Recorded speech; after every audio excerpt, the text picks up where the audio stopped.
Hello friends, welcome to Ravindra's 24/7 learning app. चलो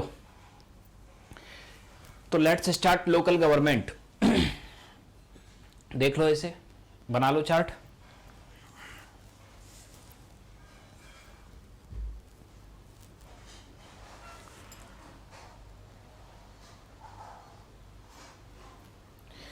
तो local government यानी कि आपके स्थानीय सरकार। तो सबसे पहले हम स्थानीय सरकार को आपके समझें कि स्थानीय सरकार हम कहते किसे हैं।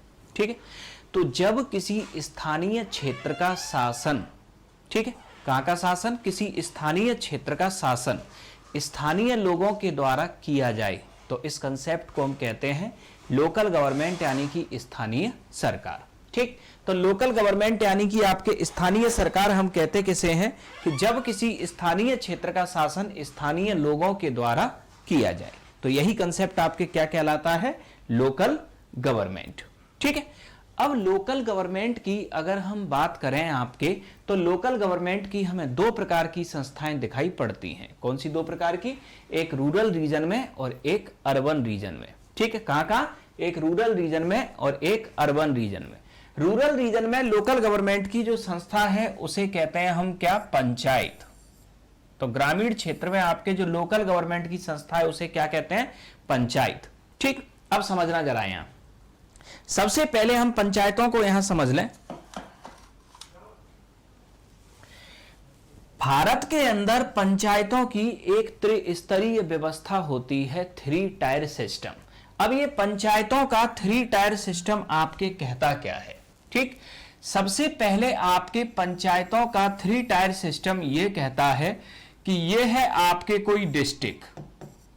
क्या है? आपके कोई डिस्ट्रिक्ट। डिस्ट्रिक्ट के सभी गांव को मिला के आपके सबसे पहले पंचायत बनती है कौन सी? डिस्ट्रिक्ट पंचायत। ये पूरा आपके एक जिला हुआ और इस जिले के सभी गांव को मिला के आपके जो पंचायत आपके बनाई गई, इस पंचायत को ही हम कहते हैं क्या, डिस्ट्रिक्ट पंचायत यानी कि जिला पंचायत। ये इस जिले के सारे गांव हुए। ठीक, अब होता क्या है कि कोई डिस्ट्रिक्ट आपके विभाजित होती है किसमें, ब्लॉक में। ठीक, ये आपके ब्लॉक 1, ब्लॉक 2, डिस्ट्रिक्ट से छोटी यूनिट क्या हो गई, ब्लॉक हो गई। ब्लॉक 3 ये हो गया ब्लॉक 4। तो अब यहां क्या होगा कि डिस्ट्रिक्ट के सभी गांव को मिला के जो सबसे टॉप टियर बनता है पंचायत का वो डिस्ट्रिक्ट पंचायत। उसके बाद आपके ब्लॉक के सभी गांवों को मिला के आपके बनती है अगली पंचायत कौन सी, ब्लॉक पंचायत। कौन सी पंचायत आपके बनती है, ब्लॉक पंचायत। तो ये आपके दूसरा अस्तित्व में आई ब्लॉक के अंदर, ब्लॉक पंचायत। ब्लॉक पंचायत या जनपद पंचायत, ये दूसरे लेवल की आपके पंचायत हुई, पंचायतों का सेकंड टियर। और इसके बाद में हर विलेज के अंदर आपके होगी कौन सी पंचायत, विलेज पंचायत। विलेज पंचायत। ठीक है, तो अब यहां हमने देखा क्या कि डिस्ट्रिक्ट पंचायत जिले के सभी गांवों को मिला के, ब्लॉक पंचायत ब्लॉक के सभी गांवों को मिला के, और विलेज पंचायत आपके जो होती है वो किसी एक गांव की पंचायत को हम कहते हैं। अगर उस गांव के अंदर पॉपुलेशन ज्यादा हो तो एक गांव के अंदर एक से ज्यादा विलेज पंचायत हो सकती हैं, और अगर किसी गांव की पॉपुलेशन कम है तो 2 या 2 से अधिक गांव को मिला के भी एक पंचायत बना सकते हैं। ठीक, तो यह हुआ आपके ब्लॉक पंचायत। तो ये आपने देखा विलेज की पंचायत, विलेज पंचायत, ब्लॉक की पंचायत, ब्लॉक पंचायत, डिस्ट्रिक्ट के सभी गांवों को मिला के बनती है डिस्ट्रिक्ट पंचायत। ये 3 टायर सिस्टम हुआ। अब यहां आपके एक कंसेप्ट और होता है, ग्राम सभा। ग्राम सभा ये भी समझ लो आप, पंचायत के सिस्टम में ग्राम सभा आपके क्या है। ठीक है, ये आपने देखा कि ये आपके कोई आपके विलेज है, ये आपके कोई क्या है, विलेज है। इस विलेज की हमने देखा कि इस गांव की जो आपके पॉपुलेशन है ये है मान लिया कितनी, 10,000। अब गांव की पॉपुलेशन भले ही 10,000 है, लेकिन क्या इसके गांव में पूरे 10,000 लोग वोट डालते होंगे? संभव ही नहीं है, क्योंकि गांव में कुछ बच्चे भी होंगे, कुछ बाहर के लोग भी होंगे जिनके पास वोटर आईडी कार्ड नहीं होगा। तो इस गांव में हमने देखा कि जो वोटर हैं वो है आपके कितने, 8,000। ठीक, पॉपुलेशन कितनी है, 10,000, और वोटर हैं कितने, 8,000। तो इसका मतलब ये जो 8,000 लोग हैं इन्हीं को हम कहेंगे ग्राम सभा। तो ग्राम सभा का मतलब आपके होता है किसी गांव के सभी पंजीकृत मतदाता या किसी गांव के वे लोग जिनके पास वोटर आईडी कार्ड होते हैं, या गांव के आपके वे लोग जिनके पास वोटर आईडी कार्ड है, वो ग्राम सभा के आपके सदस्य होते हैं। तो हमने यहां आपके देखा क्या कि ग्राम सभा किसी गांव के सभी पंजीकृत मतदाताओं को मिला के बनती है, यानी गांव के वोटर को मिला के ग्राम सभा बनेगी। तो इसका मतलब जब कभी भी विलेज पंचायत का इलेक्शन होगा तो गांव के सभी लोग वोट नहीं डालेंगे, सिर्फ वो लोग वोट डालेंगे जिन पर वोटर आईडी कार्ड है, और जिन पर वोटर आईडी कार्ड है वो सभी किसके सदस्य हैं? ग्राम सभा के। तो ग्राम सभा डायरेक्ट इलेक्शन करेगी विलेज पंचायत का। इसका मतलब विलेज पंचायत उत्तरदायी होगी किसके प्रति? ग्राम सभा के प्रति। ठीक, तो ये आपने टीयर देखा किसका? पंचायत का। तो भारत के अंदर 3 tyre Panchayati Raj system, district panchayat, block panchayat and village panchayat. ठीक, और ये ग्राम सभा, ये तीनों टीयर क्लियर हुए। अब आते हैं इससे आगे।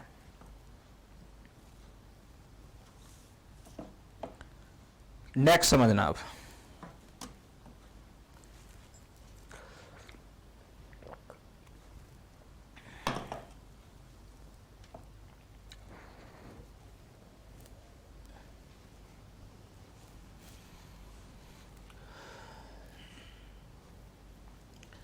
अब अगला कंसेप्ट समझना शहरी क्षेत्र। अगर हम शहरी क्षेत्र की बात करें, ठीक है, तो शहरी क्षेत्र में आपके लोकल गवर्नमेंट की आपके जो संस्थाएं होती हैं ये छोटे शहरों में अलग होती हैं और बड़े शहरों में अलग होती हैं। तो शहरी क्षेत्र में आपके लोकल गवर्नमेंट की जो आपके संस्थाएं हैं ये छोटे शहरों में आपके अलग होती हैं और बड़े शहरों में आपके अलग होती हैं। ठीक है, तो सबसे पहले छोटे शहरों में आपके लोकल गवर्नमेंट की जो आपके संस्था है उसे कहते हैं म्युनिसिपैलिटी, यानी कि नगर पालिका, और बड़े शहरों में आपके जो लोकल गवर्नमेंट की संस्था है उसे कहते हैं म्युनिसिपल कॉरपोरेशन, यानी कि नगर निगम। ठीक है, तो छोटे शहरों में आपके जो संस्था होती है लोकल गवर्नमेंट की नगर पालिका, और बड़े शहरों में जो संस्था होती है वो होती है नगर निगम। अब आगे समझना, अब आगे आपके दोनों का कंपोजिशन समझना। नगर पालिका का अगर हम कंपोजिशन देखें तो इसमें एक होता है काउंसलर या पार्षद, एक व्यक्ति होता है म्युनिसिपल चेयरमैन, और एक व्यक्ति होता है चीफ म्युनिसिपल ऑफिसर। ये 3 लोग हुए यहां में। ठीक इसी तरह म्युनिसिपल कॉरपोरेशन नगर निगम का अगर हम कंपोजिशन देखें तो यहां भी आपके पार्षद या काउंसलर, एक व्यक्ति यहां हुआ कौन? मेयर, और एक व्यक्ति हुआ यहां कमिश्नर, यानी कि आयुक्त। ये 2 चीजें आपने यहां तक देखी। अब समझना, अब यहां आपके स्ट्रक्चर क्या होता है, चाहे आपके नगर निगम हो चाहे नगर पालिका हो। ठीक है, सबसे पहले हम करते क्या है कि कोई जो आपके शहर है, ये आपके क्या है, कोई एक टाउन है, इस टाउन को हम कुछ क्षेत्रों में विभाजित कर लेते हैं और इन क्षेत्रों को हम कहते हैं वार्ड, यानी कि हर शहर को हम कुछ क्षेत्रों में विभाजित करते हैं और उन क्षेत्रों को हम क्या कहते हैं? वार्ड। और हर वार्ड से आपके चुन के आता है एक पार्षद, जो उस क्षेत्र की जनता के द्वारा डायरेक्ट इलेक्शन के द्वारा चुना जाता है, पार्षद या काउंसलर। चाहे नगर निगम हो चाहे आपकी नगर पालिका हो, दोनों में वार्ड से चुन के कौन आएगा? पार्षद या काउंसलर। अब नगर पालिका में आपके पार्षद की अध्यक्षता करता है म्युनिसिपल चेयरमैन, और नगर निगम में पार्षदों की अध्यक्षता करता है मेयर। ठीक है, म्युनिसिपल चेयरमैन और मेयर का इलेक्शन कई राज्यों में तो जनता करती है, लेकिन कई राज्यों में इनका चुनाव ये पार्षद करते हैं। अर्थात म्युनिसिपल चेयरमैन और मेयर का आपके इलेक्शन कई राज्यों में डायरेक्ट इलेक्शन होता है और कई राज्यों में इनडायरेक्ट इलेक्शन होता है। इसके बाद में नेक्स्ट आगे याद रखना, नगर निगम में आपके गवर्नमेंट ऑफिसर होता है जो रूटीन एक्टिविटीज को देखता है, इसे कहते हैं कमिश्नर, ये एक आईएएस ऑफिसर होता है।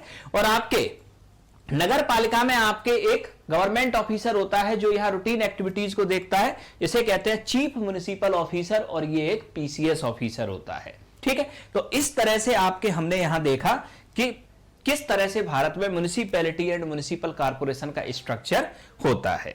तो ये हमने देखा आपके लोकल गवर्नमेंट। अब हम आते हैं आगे।